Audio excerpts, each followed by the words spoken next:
Hi everyone, this is Jasroop Kaur from New Era Education. Welcome once again to our YouTube channel of New Era Education. So आज हम बात करने वाले हैं हमारी मोल्दोविया state university के एक स्टूडेंट के साथ जो कि ऑलरेडी हमारी यूनिवर्सिटी में स्टडी कर रही है सारंग सिटी में। 5th ईयर की स्टूडेंट है मिस प्रेरणा। तो let I am introducing her. Kindly introduce Prerna. Yes, hello everyone. My name is Prerna Sharma and I am pursuing MBBS from Russia's Saransk, Mordovia State Medical University, and I have finished my 5th year and I'm looking forward to going into my 6th year. So about the study. हम आपसे कुछ questions पूछने वाले हैं जो कि हमारे parents हमसे पूछते हैं, उनकी कुछ क्वेरीज होती हैं रिगार्डिंग, अगर हम गर्ल्स सेफ्टी की बात करते हैं रशिया को लेकर, राइट? तो हर एक पेरेंट कंसर्न रहता है, चाहे वो बेटा है बेटी है, डजंट मैटर। बट गर्ल्स की जब बात आती है तो ज्यादातर पेरेंट्स सोचते हैं कि वहाँ का एनवायरनमेंट कैसा है, हमारी जो लड़की है वहाँ पे सेफ रहेगी या नहीं। सेफ्टी पॉइंट ऑफ व्यू से आप क्या बताना चाहेंगे? रशिया में आपकी यूनिवर्सिटी या आपकी सिटी में कैसा माहौल है इसके रिगार्डिंग? अबाउट सेफ्टी, मेरे हिसाब से मेरे को वहाँ पे 5 साल हो चुके हैं और जो सेफ्टी को लेके मेरा एक्सपीरियंस है वो बहुत ही ज़्यादा अच्छा रहा है। इवन कंपेयर अगर हम इंडिया की सेफ्टी से करें वो उससे भी बहुत ज़्यादा अच्छा रहा है। चाहे आप दिन की बात करें या रात की बात करें, गर्ल और a boy, everyone is safe there. बहुत सेफ्टी है specially for girls and I think the safety and everything is too good for girls. या can you tell about the hostel facilities, उसमें क्या सिक्योरिटी रहती है?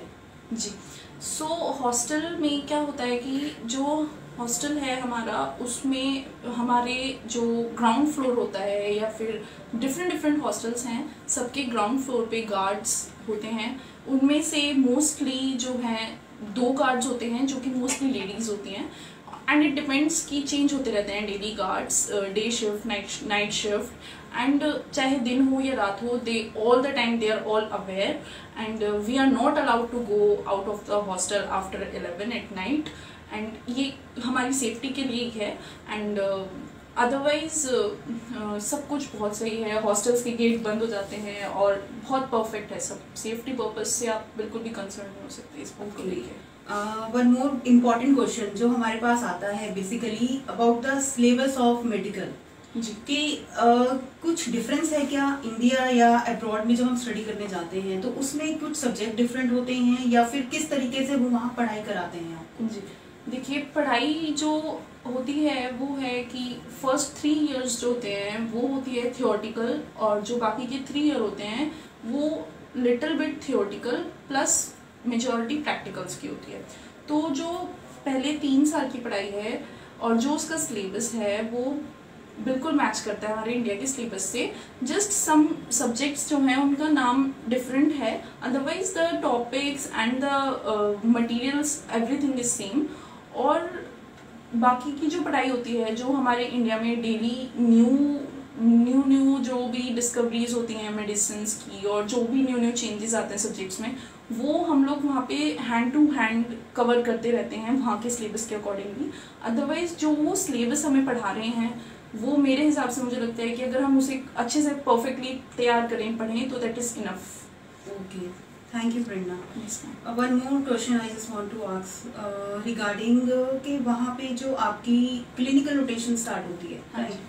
वो कौन सी ईयर से होती है और उसका मतलब प्रैक्टिकल एक्सपोजर आप कहाँ पे ले सकते हैं अपनी, जैसे मोल्दोविया में आप पढ़ रहे हैं? तो आपने अभी स्टार्ट हो गई होगी आपकी already, you are doing the clinical rotation over there. So kindly tell about something about clinical rotation. जी, सो जो क्लिनिकल रोटेशंस हैं वो 4th ईयर से स्टार्ट हो जाती हैं, 4th, 5th and 6th year, and धीरे धीरे द प्रैक्टिकल टाइम वो कीप्स ऑन इंक्रीजिंग। तो जो 4th ईयर में होता है वो ये होता है कि हमारी क्लासेस 4th ईयर से इंस्टीट्यूट में लगने की वजह वो हॉस्पिटल्स में लगनी स्टार्ट हो जाती हैं। हॉस्पिटल्स में ही प्रोफेसर्स के कैबिन होते हैं जिसमें वो हमें पहले पढ़ाते हैं, फिर वो हमें जो भी टॉपिक होता है उस डे का वो हमें फिर उसी चीज़ का प्रैक्टिकल दिखाने, चाहे वो पेशेंट्स के पास लेके जाएं और चाहे वो हमें ऑपरेशन दिखाएं, वो जो भी उस वक्त अवेलेबल होता है वो हमें ज़रूर दिखाते हैं। और धीरे धीरे जो ये प्रैक्टिकल टाइम है ये बढ़ता जाता है और जैसे जैसे डिफरेंट सेक्शंस है, जैसे रेडियोलॉजी, सो हमारा इंटरेक्शन कराया जाता है, हमें इंट्रोड्यूस कराया जाता है जितने भी न्यू डिवाइसेस हैं रेडियोलॉजी से रिलेटेड उन सब से।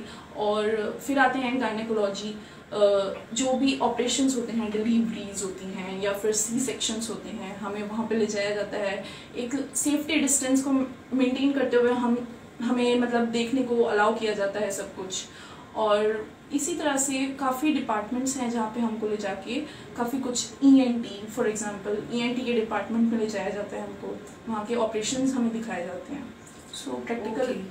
And what about the Russian language? बहुत ज़्यादा क्वेश्चन आता है कि रशिया में जो पढ़ाई होती है वो इंग्लिश मीडियम में टोटल होती है या फिर आपको कुछ रशियन मीडियम के हिसाब से कुछ वो लोग आपको स्टडी कराते हैं? ये एक क्वेश्चन आता है पेरेंट्स से, इन केस हम भी इसको बताते हैं कि मोल्दोविया में ऑलरेडी आप जानते हैं, आप स्टूडेंट हैं, तो आप अपने शब्दों में बताइए कि एजुकेशन टोटल इंग्लिश मीडियम में है या फिर कुछ रशियन में आपको कुछ सीखना पड़ता है इसके? जी मैं बताती हूँ। वैसे जो पूरा 6 ईयर का कोर्स है, this full time period is in English, okay. But अगर आप वहाँ जा रहे हैं तो एटलीस्ट हमको इतनी रशियन आनी चाहिए कि we can contact to shopkeepers, we can go in to the malls और वी कैन बाय वेजिटेबल्स और some if we are stuck somewhere we can little bit speak English and can get us out of there. So जो first year होता है उसमें हमारी communication Russian की classes लगती हैं, जिसमें सिर्फ हमें उतनी रशियन बताई जाती है उतनी पढ़ाई जाती है जितनी इज इनफ फॉर अस कि हाँ हम बाहर जाके लोगों से थोड़ी मोड़ी बात कर सकें, एंड दैट इज इनफ, क्योंकि अदरवाइज सारा कोर्स इंग्लिश में है। फिर जब हमारा सेकेंड ईयर आता है तो उसमें हमें थोड़ी सी क्लिनिकल रशियन पढ़ाई जाती है, जस्ट टू नो कि हाँ this means if we are going to hospital in 4th, 5th, 6th year and हम लोगों को बोला जाता है कि आप जाइए, आप पेशेंट से बात कीजिए। तो इट्स नॉट नेसेसरी कि पेशेंट को इंग्लिश आती हो, तो क्या होता है कि हमें वहाँ इतनी रशियन का यूज़ करना पड़ता है, इतने मेडिकल टर्म्स थोड़े मोड़ों का यूज़ करना पड़ता है कि हम उन पेशेंट से रशियन में बात कर सकें और हम सारा जो उनकी हिस्ट्री है या जो भी हमें डाटा कलेक्ट करने को हमारे डॉक्टर्स बोलते हैं हम वो कर सकें। So thank you Prerna so much for giving lot of knowledge about the university and curriculum. So अभी एक मैसेज आपकी तरफ से आप कुछ स्टूडेंट्स को देना चाहेंगे जो यूपी से बिलोंग करते हैं, as she is from UP Bulandshahr, right? So आप अपना मैसेज पास ऑन करिए कि आपकी जो जर्नी जो स्टार्ट हुई थी न्यू एरा एजुकेशन से, वो आपके साथ कैसे शुरुआत हुई और आपको कहाँ तक अभी तक बुलंदियों अच्छी सक्सेस की ओर लेके जा रही है। तो क्या मैसेज देना चाहेंगे हमारी न्यू एरा एजुकेशन के लिए और स्टूडेंट्स के लिए कि उनके लिए कैसा रहेगा उनका फ्यूचर मोल्दोविया स्टेट यूनिवर्सिटी से? जो अभी तक की मेरी 5 ईयर की जर्नी रही है with New Era Education Consultancy and the university and even in the Russia, it was good according to my view. जो न्यू एरा है they provide us caretaker in Russia, so it was very helpful and it was too good to have them there. और हमें कभी भी किसी problem को face नहीं करना पड़ा है, हमें हर चीज़ का solution Dharam sir, Neeraj sir and lots of people are there who helps us. And जैसे कि अभी फिलहाल का करंट टॉपिक कोविड, हम वहाँ से यहाँ आए, बिग थैंक्स टू धर्म भैया, because only because of him he somehow managed to apply for charter flights and हम वहाँ से यहाँ आ पाए हैं, so very big thanks to him. And the main thing is we were bound in our hostel for like 1 or 2 months, so what about food? कहाँ से आएगा खाना 1-2 महीने का? Everything is provided because of him only. And you know, it's not about even the food, he took care of the food, that if someone is vegetarian, अगर कोई शाकाहारी है तो उसको वेज खाना, और अगर कोई नॉन वेज है तो उसको नॉन वेज खाना।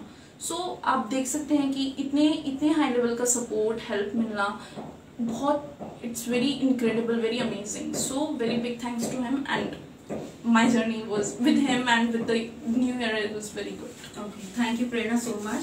सो अभी हम आपको प्रेरणा जी से बात करवा रहे थे जो कि स्टूडेंट हैं मोल्दोविया की। सो आप सभी से मेरा रिक्वेस्ट रहेगा कि आप अपने घर में सेफ रहिए और सुरक्षित रहिए और अपनी नीट की तैयारी स्टूडेंट्स कर रहे हैं अच्छे से कीजिए, क्योंकि नीट क्वालिफाई करना ज़रूरी है एडमिशन लेने की रिगार्डिंग।